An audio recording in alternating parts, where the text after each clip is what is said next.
It's time to get your morning started with the news you need to know. News update. This is what's trending with DJ and PK. Hashtag NFL. Is there a scenario that Joe Burrow? Joe Burrow hasn't practiced 11 on 11 yet. So like I said the other day, until we get through some practices, there's no reason for me to even speculate on that. Well, he's Joe Burrow, so practice yesterday, practice today, practice tomorrow. That's 3 practices. That's some practices, isn't it, PK? There's really no reason for me to speculate. Nice. That's Bengals coach Zach Taylor. I want to talk about Joe Burrow's availability. I guess they're tired of talking about the worst defense in the NFL. That probably varies week to week. It's not always the worst defense in the NFL, but it's near the bottom. And that is a massive problem, but maybe they can get Joe Burrow back and overcome that horrific defense. Or just write him off. You're just not going to speculate? I'd rather talk about the Knicks than the Bengals. Thursday Night Football, the Bills and the Texans. Prime Video tonight, if you're looking for a little football. Bills, you like them to win the division still? Or are you all in on the Patriots now? Boy, man, I'm not all in on either, which would be surprising if I went back to August. I would say the Bills, and the Bills. Yep. But now I'm not so sure. Yeah, I mean, I think you have to take the Patriots extremely seriously. This is no fluke. Get to this point in the season. They've won 8 in a row, and they have beaten the Bills head-to-head in Buffalo. The Bills are only 1 game back in the loss column, though, and they will have the chance to square off in mid-December. So that's Buffalo's chance there to take care of business and see if they get some help along the way. Obviously, the Bills, as a first-place team, are playing a more difficult schedule than the Patriots, but that's the breaks. That's the way it goes.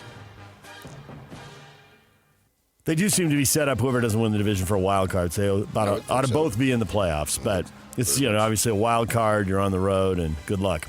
Ravens quarterback Lamar Jackson landed back on the injury report. He's now dealing with an ankle injury. They saw him sit out yesterday. Expectation is he'll be ready to play this weekend as they try to run down the Steelers after a 1-5 start. They've won 4 in a row, and they're 1 game behind the Steelers in the AFC North. And those 2 teams still have to play twice, so anything can happen. And obviously the Ravens need Lamar Jackson healthy. Saints waive veteran wide receiver Brandon Cooks at his request. He signed a 2-year, $13 million deal to join the Saints in March. He's been a non-factor in the offense this season. Whenever you hear the name Brandon Cooks, don't you just think of one play in the north end zone at Rice Eccles Stadium? I don't remember which end zone it was. I thought it was the north one. I don't know. But in any case, you remember a ball shot. you remember the ball over the fingertips onto his fingertips. It really is a game of inches. Yeah, it's when the Utes were first in the conference, and I said, hey, don't worry about simply not having enough talent on a bad team, because a bad team in this conference most likely will have a good quarterback and a good receiver. And Sean Mannion and Brandon Cooks were the classic example on that. And I know he's been looking at some real estate in Utah, I have been told. So who is? Brandon Cooks. Oh, really? Okay. Yeah. San Francisco 49ers signed former Utah kicker Matt Gay to the practice squad. He likely will be called up to the game day roster. Eddie Pinheiro dealing with a hamstring strain that he picked up last week. So Matt Gay, former UVU soccer player and U football player, back in the NFL. And the quarterbacks, Philadelphia Eagles quarterback Jalen Hurts brushing off reports of frustration from teammates about how he's been approaching the season and his wanting to play his game. Quote, I'm not surprised by anything. It's kind of the nature of the position, but I put my energy, my focus on trying to go out there and do my best, and trying to learn, trying to build, trying to take the things that I can to try and improve. Is that just the nature of Philadelphia sports? A lot of talking and squawking, and there's a lot of winning there. Seems like people are a little more unhappy. The ratio of happiness to winning seems a little off right now. Yeah, but I think you're talking about fans and media. This is more about the team. Yeah. Well, I think the stuff with the fans and media does start with the team. The wide receivers don't love the passing game, and, stats are for losers, but they're also for wide receivers who want to get paid. Then don't go to Philadelphia. Well, see, that seems to be good advice. Don't go to the University of Utah. Who's to blame here? Minnesota Vikings quarterback J.J. McCarthy acknowledged the concerns about his accuracy and overall aptitude as an NFL quarterback and offered a metaphor about his hopes to become consistent. Got to make the analogy of just a cork about to come off a bottle. Just understand that it's 1 to 3 little things, and I need to change about my game. It's going to make a huge difference in the outcome of every single drive in the game. So, yeah, I feel like it's really close, but it all comes down to the consistency of the fundamentals. They were winning big in Minnesota, and they made a QB change, so high expectations there, and they're just not happening. Those guys are a ways away from the playoffs at 4-6. The year's just about escaped. Slipped away. DJ and PK. Hashtag college football. So moving forward, when some Joe Blow decides to put something on social media out there, we all don't run with it like it's the gospel. Can we all agree on that? And if you have a question about my future with the University of Texas, ask me, ask Chris Del Conte. He'll be more than happy to take your call so that we can set the record straight, so that we can focus on our football team, which is really what we should be doing.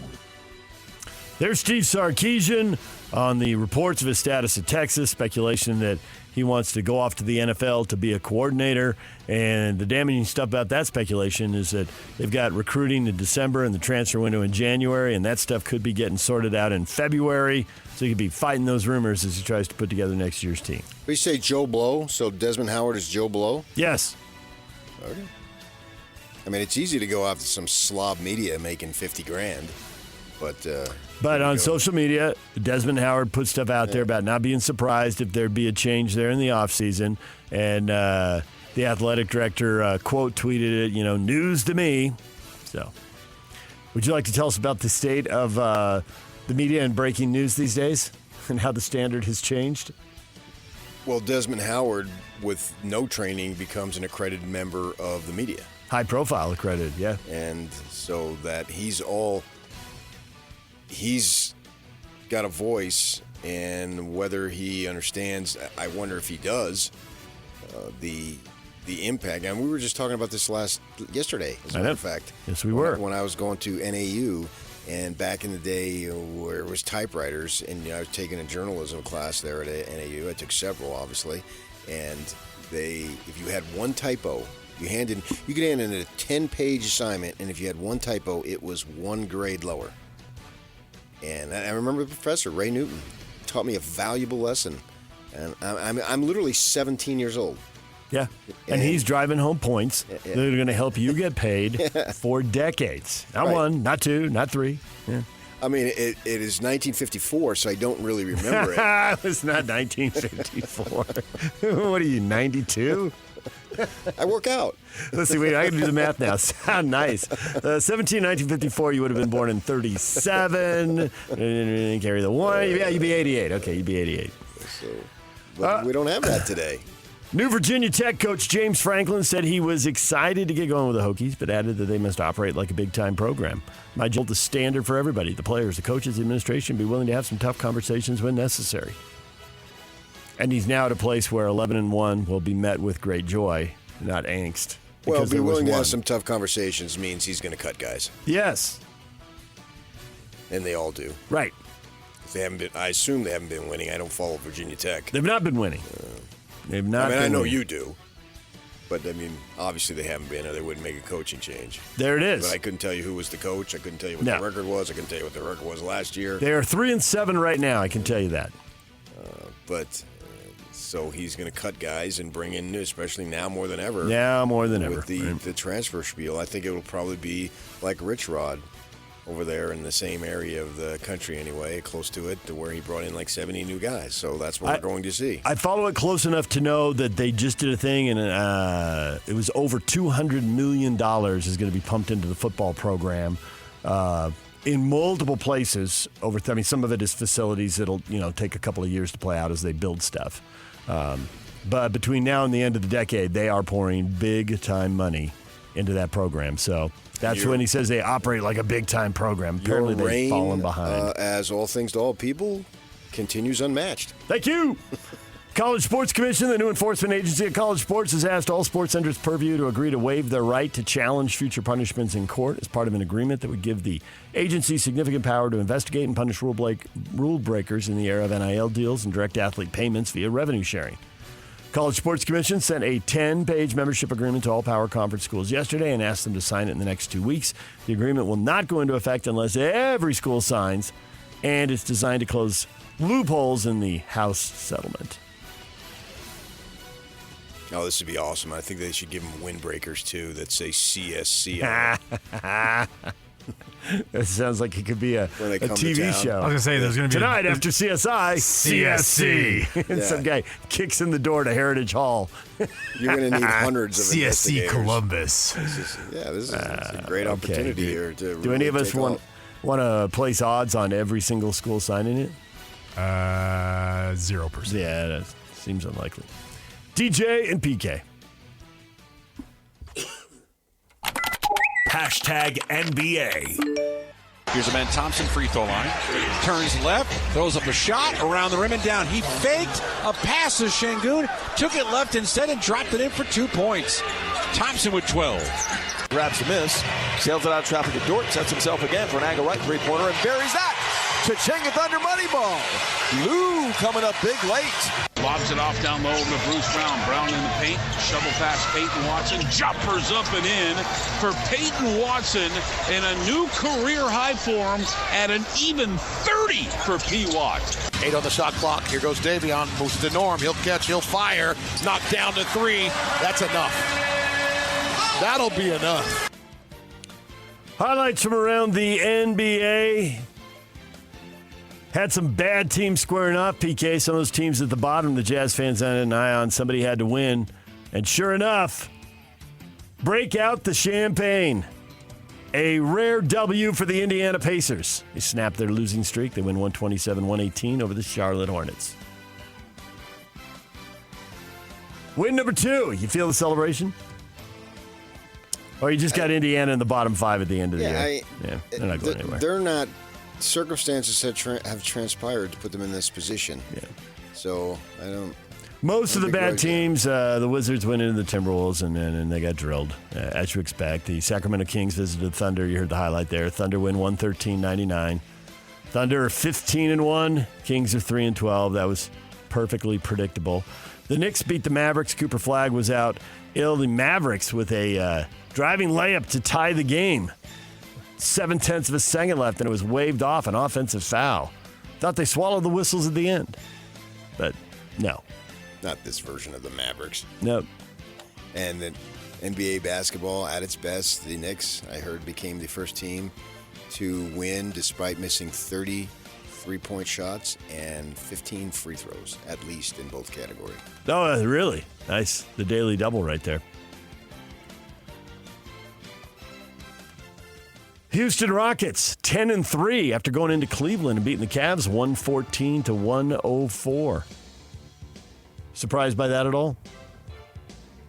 In November? Yeah, I know. But nonetheless, how good is Houston? That's a nice road win right there. I think they're fine. Donovan Mitchell, 21 points in that game. DJ and PK. Hashtag college basketball. Obviously, I know exactly what happened, very aware of all the details, but at the same time, I'm going to let the school handle it the way that they've asked me to handle it, and that's for them to be the people that talk about it. If there's a forum where I'm opened up to speak on it, I will, but I think to this point, they've said what they've said. Safe to assume that he won't play Friday? I think it's safe, but I also think there's a lot of stuff still being sorted out. That's BYU head coach Kevin Young discussing Kevin Kennard Davis Jr., who's been cited for DUI and marijuana possession involving. Is it safe to assume he's not going to play? That was the question. Oh, okay. From our good friend Jay Drew. Okay. There's stuff still being sorted out. Safe to assume, but there is stuff being sorted out. So. Yeah, I mean, that's a reasonable take by Kevin Young. But he says that, we'll let the universities speak, but they don't speak. They do not. Nor should they speak. I don't think they should. They said what they said, but there's no reason to speak on it anymore. And to what level of suspension? And what's going on in his life? Every time these things come up, man, it's just, I'm going to insist on my stance is going to stay the same. Show as much mercy as you possibly can under the circumstances.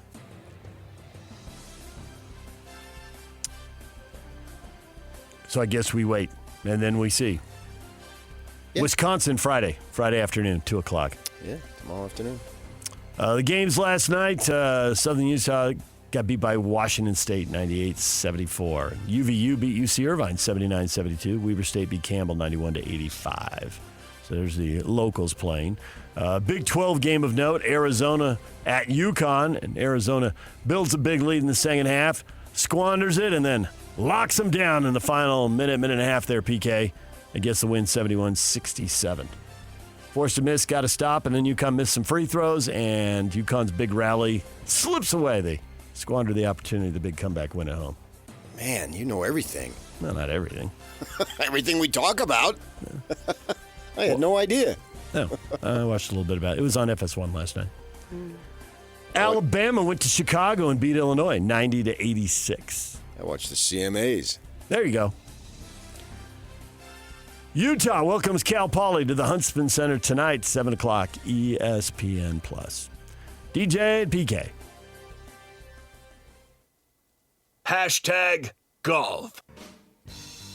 PGA Tour is in Georgia. Local connections, Zach Blair, Patrick Fishburne in the field. It's the RSM Classic.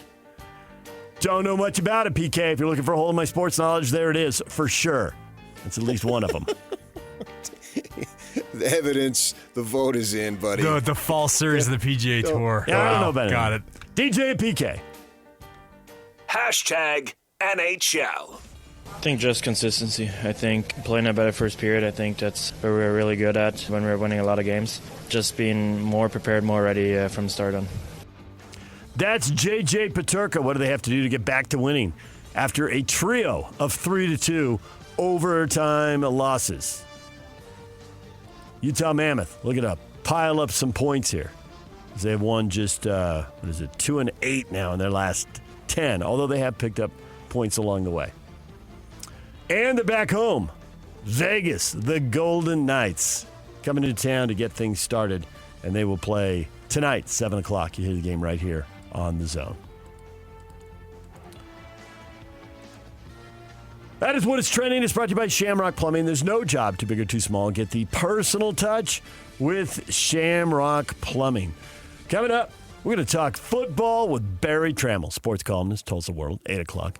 Jay Drew, BYU beat writer for the D-News, joins us at 9 o'clock, and we will look ahead to the BYU-Cincinnati game with both of those guys. Coming up next, what is trending is done, so it is time for the question of the day. Hot takes or toast, next, right here on The Zone.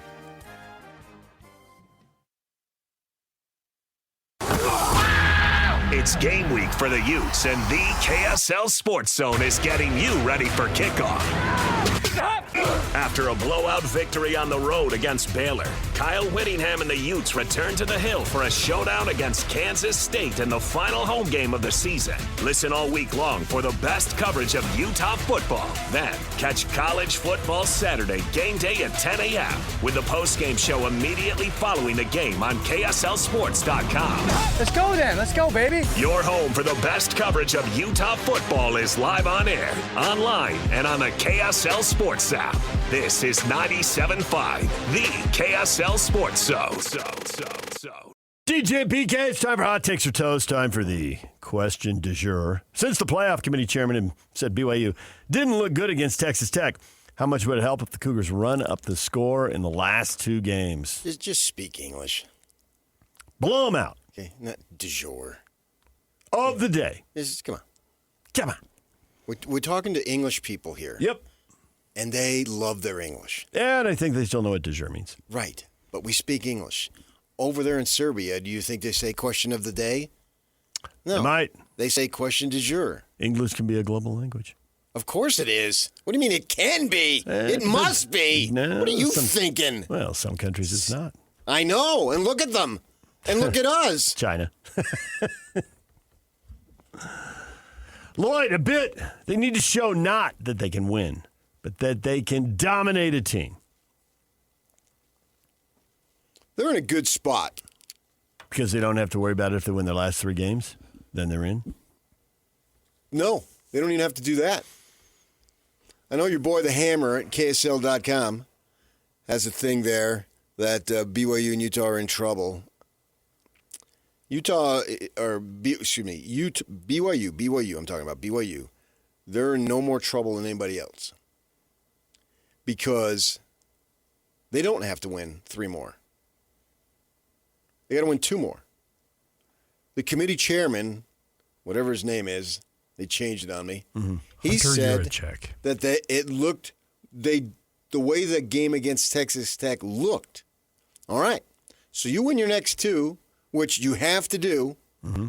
Maybe things can screw you up, but as far as I'm talking about an at-large bid, so you can still get to the conference title game without winning your last 2. But I don't want to get bogged down in the weeds. Bogged down in some tiebreaker thing. Let's just win the last 2, and you're in the conference title game. The idea is to get into the playoff, right? Not just to get to the conference final. But to be in the 12-team playoff. And so right. Because whatever that guy's name was that I'm not going to remember, he said the way it looked. All right. So that means you play Texas Tech again on a neutral field. Well, the way it looked, that tells me that you didn't have to win that game, but you got smoked. So now you go down to Arlington the way it looked. Not the outcome, the way it looked. So that means you just have to go play Texas Tech tough. Because if you play it to them tough, that takes away the way it looked. Well, if you lose 29-27 or 25, something like that, the way it looked, use his words against him like I love to do to you. Use his words against him, the way it looks. So if you go and play them tough, and you lose, you should be in because the way it looked was pretty good. It was a competitive game, right? How do you argue with that? My work is done, and it's only 7:31 and 18 seconds. And now that I'm running out of breath, it's now at 22. Everybody sit back quietly for the next 13 minutes. We're just going to sit here in silence. Hold it down, Yak. Have a good day. Yeah, I always have a good day when I'm alive. Well, I think the obvious answer to that is because the head of the committee, whose name we cannot remember, and the entire committee, will change its tune / their tune. No. Then right now they have to justify. Right, we got lawyers down there. Right now they have to justify why a 1-loss team is ranked below several 2-loss teams. Right. And fine. it's because of the way it looked. But if they lose the second game, it just could be because they have 2 losses. No. Oh, no, because they'll put in teams with 2 losses. No. So that doesn't work. You told me the way it looked, and it didn't look good. We all saw it. So now go down there and look good. You didn't say anything about winning. It said look good. It didn't say anything about losing. It's the way it looked. So they put looks. It's a beauty contest. How long have I been telling you that? They literally put looks ahead of anything else, and that's their prerogative. And they done did that. So now go there and make it look good, and just say, hey. Yo, mama, that was the game du jour. It looked good. That's all they got to do is look good. Baby, you look good. There's a song by Lady Antebellum. You look good. Play it. It's a rock and roll tune. All you got to do is you got to look good. You don't have to win. That's his words. Dane says the committee has always been biased. It wouldn't matter. If it was a 25-team bracket, they would find a way to exclude the Utes and BYU. Well, they'd have to put one of them in to make it 26. It's a 25-team bracket? Yeah. How does that work exactly? Right. So they'd be looking good at that point. Dave, well, it couldn't hurt if they run up the score, but they just need to win out, including the conference championship game, or they just ain't going to the dance. No, they don't. They don't. Dave doesn't believe you. I'm holding. It's not about me. It's the committee chair. He doesn't believe the committee chair either. I'm using his words. We all know what looks good and what doesn't look good, and 29-7 with a late touchdown don't look no good. Yeah, but the other thing in that statement he made, PK, he talked about them getting dominated on both sides of the ball. The defense held its own for BYU. It feels Didn't look good. That's all subjective. Okay. Everything. Well, this is subjective, and I understand why Cougar fans are thinking that this committee's just going to twist whatever they need to do to leave them out. But we know what looks good. We can see a game and know Texas Tech lost to ASU, but it looked good. It was a decent loss, right? They're not being penalized because it looked good. Jason doesn't think it'll look good next time. If they play Texas Tech in the conference title game and they get blown out, then what's going to happen? Well, that doesn't look good. They're out. That's exactly what I'm talking about. Yes. So all the standard, the committee has established the standard, look good. Two words, look good. That's it. That's the standard that they have established. And we've got it on audio, video, and every other form of O. Aaron, the committee will just come up with another excuse to keep them out. No, it won't. It's a rigged game. No, They only give breaks to SEC and Big Ten teams. We'll go to the top if that's the case. The top? Yeah. And who is the top? I can't wait. Who's ever at the top? The committee chair. €100 check? Okay. Yeah. We're going to use his words. Look good. It didn't look good. So go ahead and look good. And you're sitting there at 11-2? That looks good. Chris says if BYU had Notre Dame's schedule and a record, there's no way they'd be in the top 10. In college football, it isn't about your record or your schedule. It's about the name on the front of the jersey. Yeah, in Indiana and SMU, they're just legendary programs in college football. Stop with that attitude. Then don't pay attention then. Mark says the blowouts are minimal help. It's not the Big 12's party. If they're in the Big 10 or the SEC, all is forgiven. It's all a show. It's not real. Sure, to an extent, but that defeatist attitude just doesn't do me good. What's the point? Why would you pay attention? Why would you be committed to something that you know is rigged? And all these people who complain about the NBA refereeing, and then turn it off and go into something else if it's rigged. Well, if it's wrestling, which I don't pay a lick of attention to, then why bother? No. BYU can earn their way in. I want them to roll these. If they go into Cincinnati and roll them. Eye-opener? Exactly. And you may say, see, you're old school. You think, oh, come on, dude. That's when you know he's all upset. He called me dude like 3 times yesterday. Dude. Each time while he was laughing. Like, oh, that's uncool.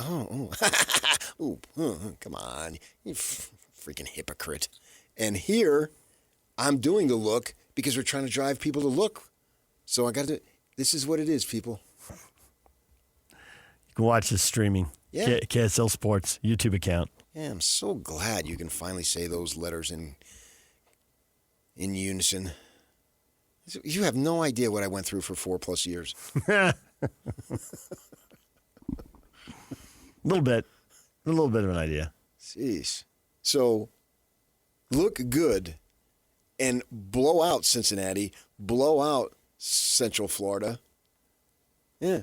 And if you do think it's rigged and I don't know if it's rigged. Rigged is too strong. But if you want to go biased, slanted, that type of stuff, okay, fine. So then you need to open eyes. And the way to do it is to go back to Cincinnati and beat them 47-12. And the same thing to UCF.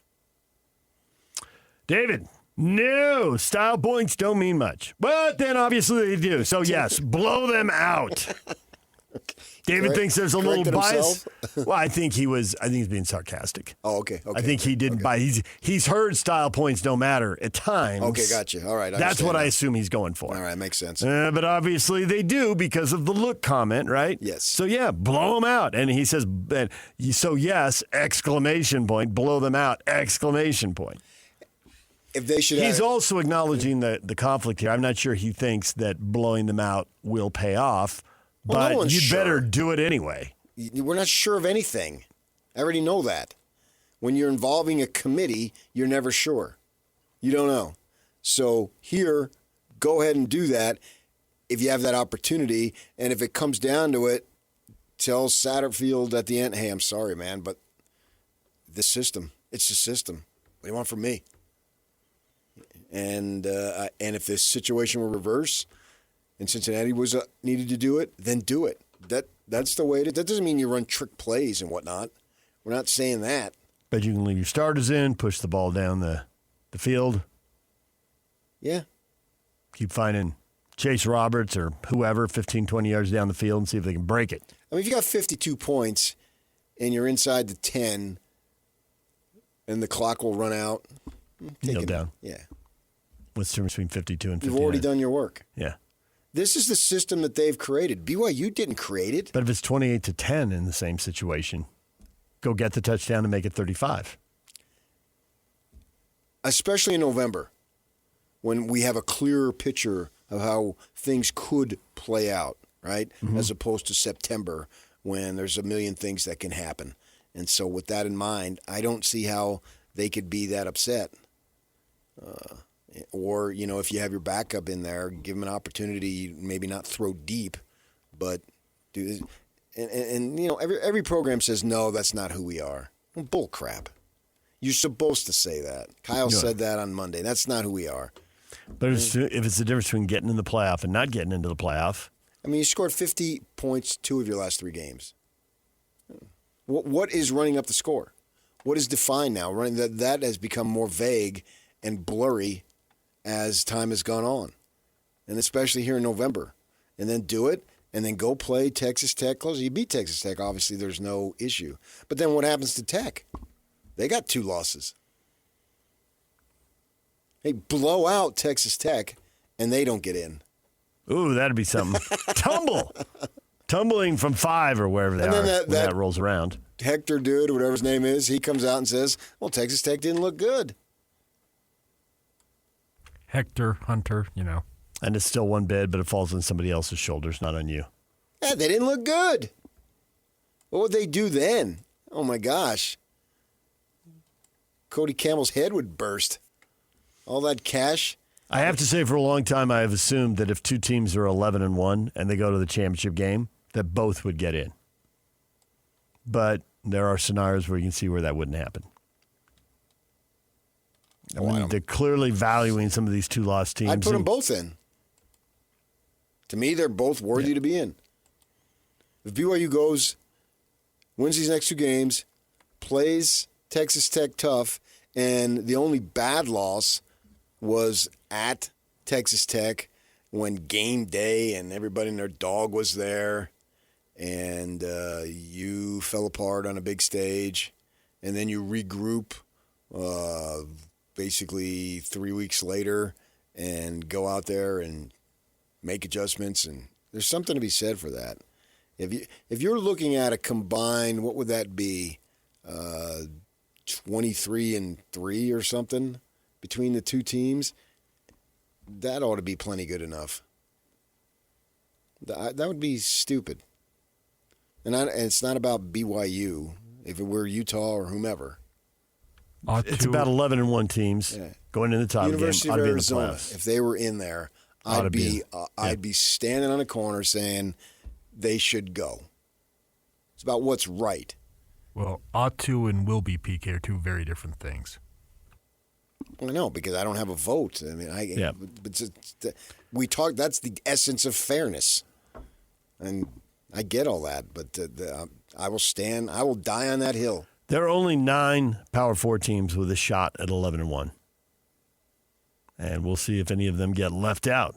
Some of them will obviously play their way in with automatic berths, and there'll be no decision. And then for the rest of them, we'll see. Georgia Tech's at 9-1. They're in a bad spot right now, and BYU's 9-1 and just barely below the line. All the other teams are pretty much taken care of. You have to reward sustained consistency. And 12 games, that's everyone's season. They all play that. And to only lose 1, get out of town, man. You have to reward that. And they will get rewarded. If they go to Texas or play Texas Tech and it's a close game, deep into the fourth quarter, they're in. You can freaking mark my words. DJ PK, it's 97.5, the KSL Sports Zone. Stay with us. Barry Trammell coming up. Top of the hour. Jay Drew at 9 o'clock. More football on the way. It's game week for the Cougars, and the KSL Sports Zone is getting you ready for kickoff. There was no Texas Tech hangover for the Cougars as they took their frustrations out on TCU.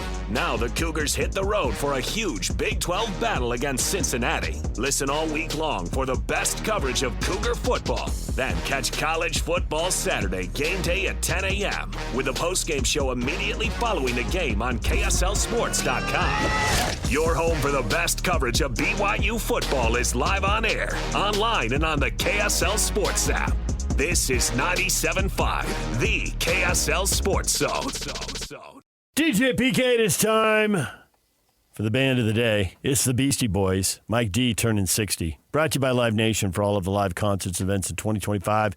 Check out livenation.com. And Dirk Spenley's turning 50. Dirks, the big 5-0. He's my artist of the day. Yep. What was I thinking? Born in Phoenix, Arizona. Well, we sit here and wonder about a team with one loss being stacked up in the college football playoff rankings behind teams with 2 losses. I see the conversation clearly around Miami is how can a team with 2 losses be behind Notre Dame if they have 2 losses and they're head-to-head?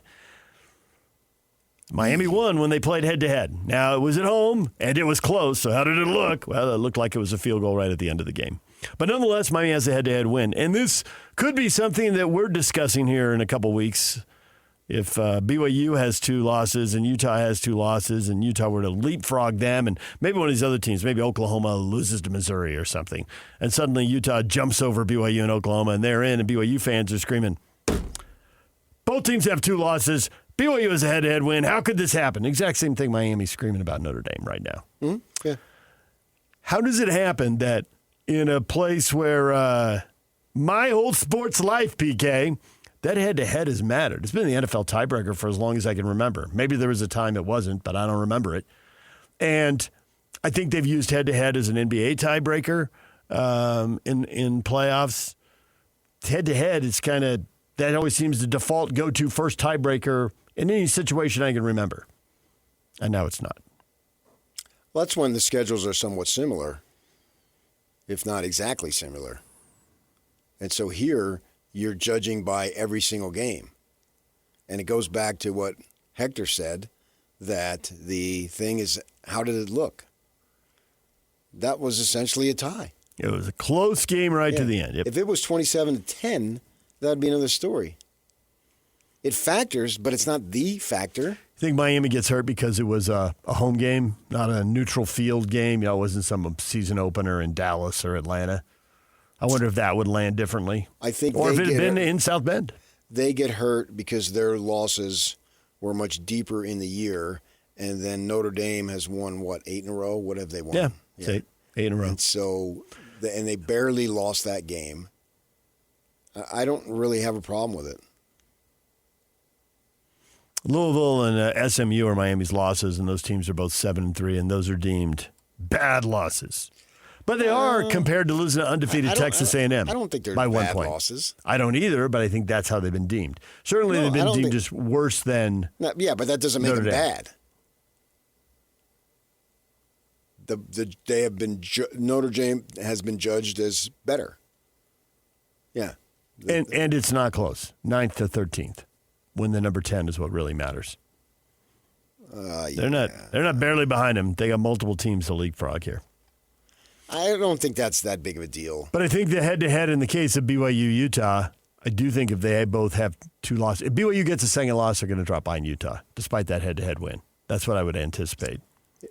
If BYU gets a second loss. Let's say they lose to Cincinnati, and BYU's 10-2 and Utah's 10-2, I would think Tuesday night when they do the reveal, 5:30, whatever it is, we'll see BYU behind Utah, even though they have the same record, and BYU would have the head-to-head win.